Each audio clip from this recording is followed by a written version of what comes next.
The goal of this video is to explain how Bitcoin works under the hood, to give a clearer idea of what it really means to own, send, or mine Bitcoins. First, a brief high-level overview of what Bitcoin is. At its core, Bitcoin is just a digital file that lists accounts and money like a ledger. A copy of this file is maintained on every computer in the Bitcoin network. These numbers don't represent anything in the physical world. They only have value because people are willing to trade real goods and services for a higher number next to their account and believe others will do the same. The numbers only have value because we believe they have value, just like any other fiat currency. To send money, you broadcast to the network that the amount on your account should go down and the amount on a receiver's account up. Nodes or computers in the Bitcoin network apply that transaction to their copy of the ledger and then pass on the transaction to other nodes. This, with some math-based security, is really all there is, a system that lets a group of computers maintain a ledger. While this may sound similar to the way a bank maintains a ledger, the fact that the ledger is maintained by a group rather than a single entity introduces a number of important differences. For one, unlike a bank where you only know about your own transactions, in Bitcoin everyone knows about everyone else's transactions. Also, while you can trust your bank, or you can at least sue it if something goes wrong, in Bitcoin you're dealing with anonymous strangers, so you shouldn't trust anyone. The Bitcoin system is amazingly designed so that no trust is needed. Special mathematical functions protect every aspect of the system. The rest of this video will explain in detail how Bitcoin allows such a group of strangers to manage each other's financial transactions. At a basic level, for Alice to send money to Bob, she simply broadcasts a message with the accounts and the amount. Send 5 Bitcoins from Alice to Bob. Every node that receives it will update their copy of the ledger and then pass along the transaction message. But how can nodes be sure that the request is authentic, that only the rightful owner has sent the message? Bitcoin rules require a kind of password to unlock and spend funds, and this password is what's called a digital signature. Like a real handwritten signature, it proves the authenticity of a message, but it does so through a mathematical algorithm that prevents copying or forgery in the digital realm. Unlike a simple static password, a completely different digital signature is required for every transaction. Keep in mind that in Bitcoin, you're dealing with complete strangers, so you never want to reveal a password that could be copied and reused by someone else. A digital signature works by utilizing 2 different but connected keys, a private key to create a signature and a public key that others can use to check it. You can think of the private key as the true password and the signature as an intermediary that proves you have the password without requiring you to reveal it. Public keys are actually the send to addresses in Bitcoin, so when you send someone money, you're really sending it to their public key. To spend money, you must prove that you're the true owner of a public key address where money was sent, and you do that by generating a digital signature from a transaction message and your private key. Other nodes in the network can use that signature in a different function to verify that it corresponds with your public key. Through the math behind the digital signature, they are able to verify that the sender owned a private key without actually seeing the private key. Importantly, because the signature depends on the message, it will be different for every transaction and therefore can't be reused by someone for a different transaction. This dependence on the message also means that no one can modify the message while passing it along the network, as any changes to the message would invalidate the signature. The math behind this is fairly complex, and while I won't try to explain it fully now, here are some topics you can Google to get started: elliptic curve digital signature algorithm and mathematical trapdoor. More at the end of the video. So far, we know that digital signatures are used to ensure a transaction is authorized, but I've oversimplified how nodes in the network keep track of account balances. In fact, no records of account balances are kept at all. If you don't keep track of how much money any given person has, how do you know if they have enough to send to someone else? Instead of balances, ownership of funds is verified through links to previous transactions. Here's how this works. To send 5 Bitcoins to Bob, Alice must reference other transactions where she received 5 or more Bitcoins. These reference transactions are called inputs. Other nodes verifying this transaction will check those inputs to make sure Alice was in fact the recipient, and also that the inputs add up to 5 or more Bitcoins. Let's look at a real transaction to see this in practice. This transaction references 6 inputs for a total of 139.6 Bitcoins. In the output section, notice that there are 2 lines. The first one of these is actually going back to the sender as change for the transaction. A simplifying rule states that each input must be used up completely in a transaction. So if you're trying to send an amount that doesn't exactly match one of your inputs, you need to send any remaining amount back to yourself. Through these reference input linkages, ownership of Bitcoins is passed along in a kind of chain, where the validity of each transaction is dependent on previous transactions. But how can you trust those previous transactions? You can't, and you should check their inputs too. In fact, when you first install Bitcoin wallet software, it downloads every transaction ever made and checks each one's validity all the way back to the very first transaction.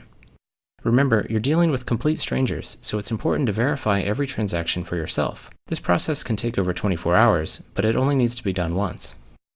Once a transaction has been used once, it is considered spent and cannot be used again. Otherwise, someone could double spend an input by referencing it in multiple transactions. When verifying a transaction, in addition to the other checks, nodes also make sure the inputs haven't already been spent. To be explicit, for each input, nodes check every other transaction ever made to make sure that input hasn't already been used before. While this may seem time-consuming as there are now over 20 million transactions, it's made fast with an index of unspent transactions. So instead of a ledger of balances, Bitcoin nodes keep track of a giant list of transactions. Owning Bitcoins means that there are transactions in this list that point to your name and haven't been spent, or in other words, used as inputs in other transactions. One interesting consequence of this ownership structure is that figuring out your own balance requires iterating through every transaction ever made and adding up all your unspent inputs. Another interesting note about transactions is that the system can support more complex ones than simply sending funds to one person. You may have noticed a cryptic-looking line of text in the output shown previously. It turns out that outputs are more like puzzles to be solved rather than simple to addresses. Rather than emailing, sending money in Bitcoin is more like putting money in a public locker and attaching a math puzzle that must be solved to open it.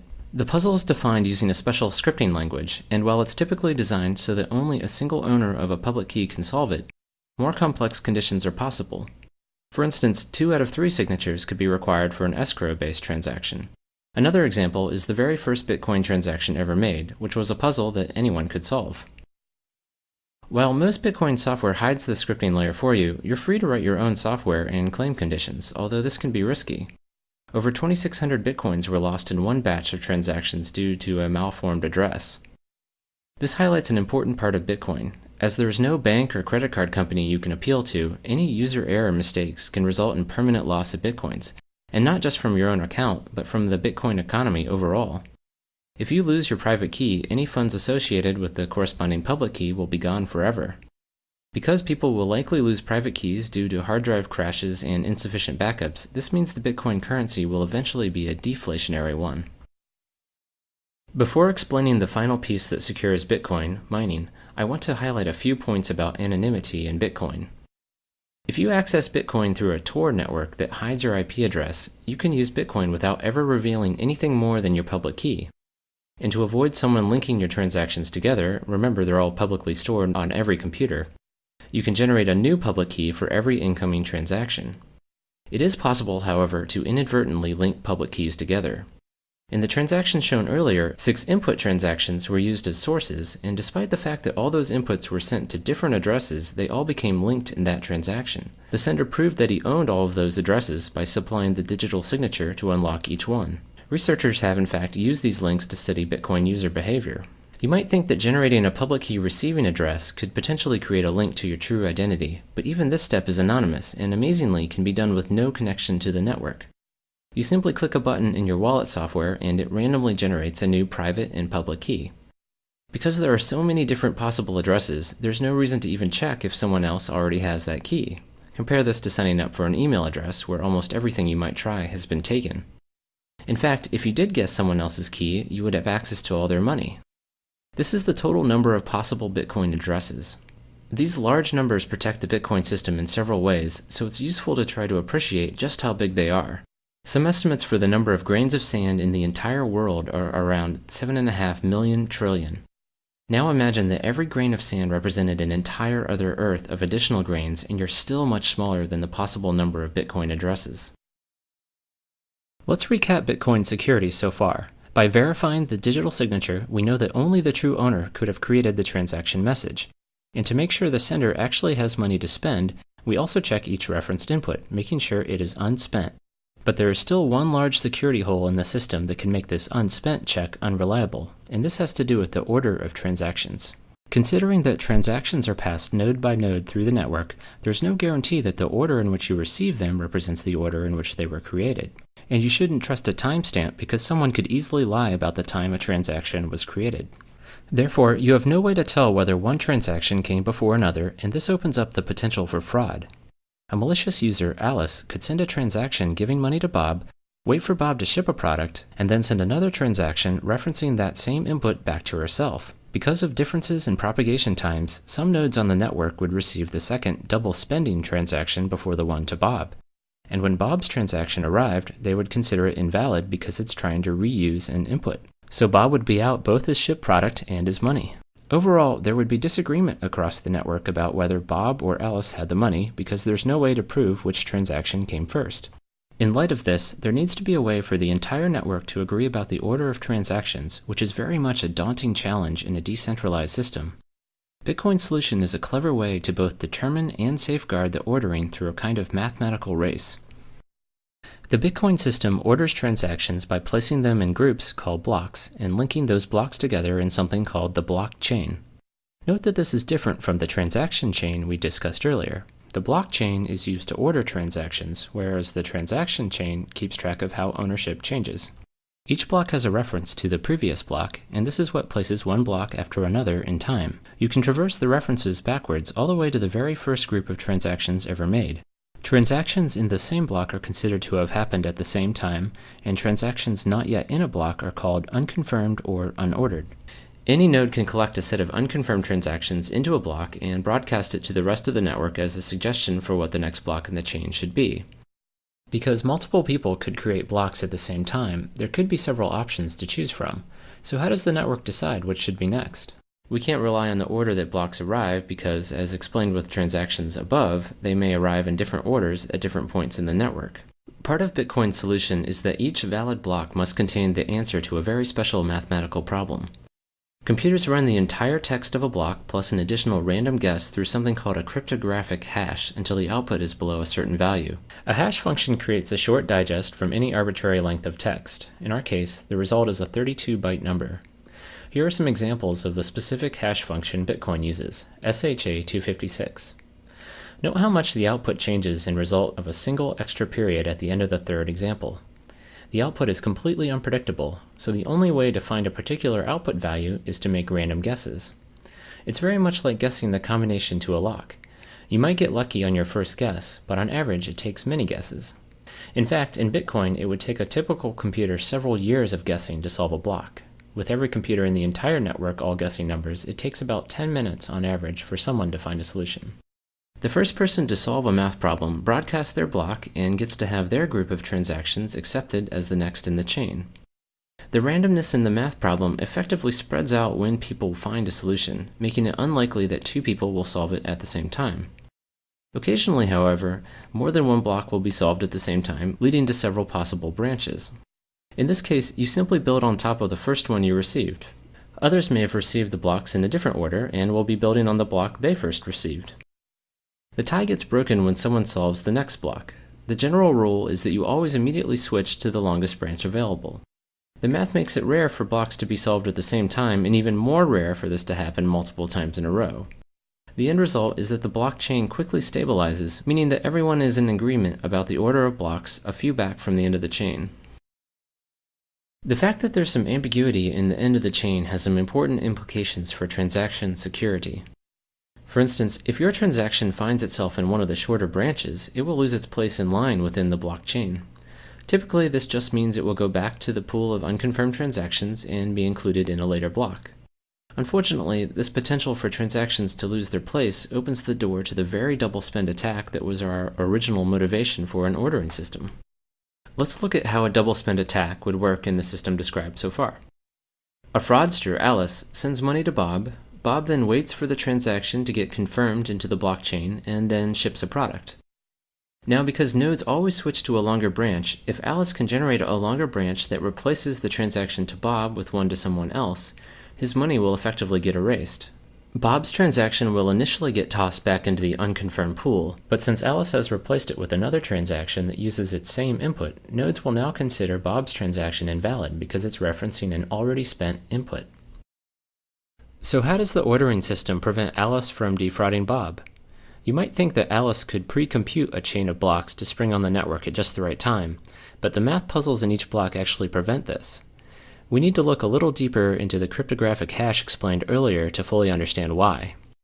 As mentioned previously, solving a block involves trying to get the cryptographic hash of the block to be below a certain value, and you do that by trying different random numbers at the end of the block. Once solved, the hash output is like a fingerprint that uniquely identifies that block. If even a single character in the block is changed, the block's hash would be completely different, just like we saw before when an additional period was added. The hash output, or fingerprint, is actually what's used as the previous block reference. One result of this is that there's no way to switch out a block in the middle of the chain, because the hash value for the new block would be different and the next block's reference would no longer point to it. And subtly, but even more importantly, a block cannot be solved before the previous block is solved. The previous block reference is part of the text that goes through the hash function, so any changes to it would require resolving. Getting back to Alice, this is why she can't pre-compute a branch. She can only start solving blocks once the block she wants to build on is solved and its hash value is known.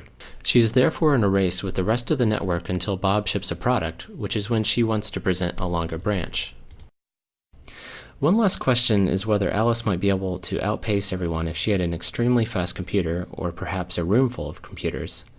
But even with thousands of computers, she would be unlikely to win the race to solve a block because she isn't racing any one computer, but rather the entire network. You can think of it like a lottery. She can operate thousands of computers, or equivalently buy thousands of lottery tickets, but even then, it's much more likely that someone else would win. She would need control of half the total computing power in the entire network to have a 50% chance of solving a block before someone else, and much more to have a high probability of winning several blocks in a row faster. So transactions in the blockchain are protected by a mathematical race, one that pits an attacker against the entire rest of the network. A consequence of blocks building on top of each other is that transactions further back in the chain are more secure. An attacker would have to outpace the network for a longer amount of time to carry out a double spend attack, replacing a block further back in the chain. So the system is only vulnerable to a double spend attack near the end of the chain, which is why it's recommended to wait several blocks before considering received money final. One last comment on the blockchain before explaining the final pieces of the Bitcoin system. Amazingly, nothing described so far requires any trust. When you receive information from strangers in the Bitcoin network, you can check for yourself that block solutions are correct. And because the math problems are so hard, you know that there's no way any attacker could have generated them on their own. The solutions are proof that the computing power of the entire network was brought to bear. Now that we've discussed how money is transferred through digital signatures and transaction chains, and how the order of those transactions is protected in the blockchain, let's go over the final piece, where Bitcoins come from. To send money, you must reference a previous transaction where you were the recipient, but how do coins get into this ownership chain in the first place?